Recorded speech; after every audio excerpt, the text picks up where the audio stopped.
જય વછરાજ દાદા ને જય માતાજી। તો તમે બધા કેમ છો? તમે બધા મજામાં જ છો ગાઈસ? તો આજે હું આવે તો કચ્છના નારણમાં વીર વછરાજ દાદાના મંદિરે। તો ચાલો મિત્રો આપણે થોડું વીર વછરાજ દાદાના ઇતિહાસ વિશે જાણીએ। તો મિત્રો કહેવાય છે કે અહીંયા વીર વછરાજ દાદા ગાયો ખાતર પોતાના પ્રાણ છોડી દેશે। તો મિત્રો હાલના સમયમાં કોઈ માણસને કામ નથી આવતું, તો વિચાર કરો તો એ સમય કેવો છે જે ગાયો ખાતર પોતાના પ્રાણ છોડી દેશે।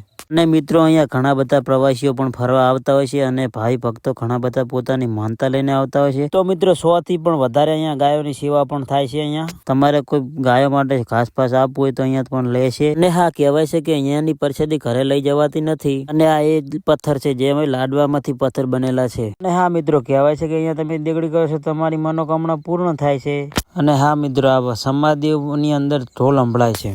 અને હા, આ એ જ તસવીરો છે જેને વીર વછરાજ દાદાએ સંતાનો આપ્યા છે। અને હા મિત્રો, તમારા મનની ઈચ્છા હોય તો તમે આ ગાયો માટે થોડુંક ઘાસ પણ લખાવી દેજો। તો આ તો વીર વછરાજ દાદાનો ઇતિહાસ હું તો જાણતો હતો એટલો મેં કીધું। હવે તમે વધારે જાણતા હોય તો કોમેન્ટમાં કહો।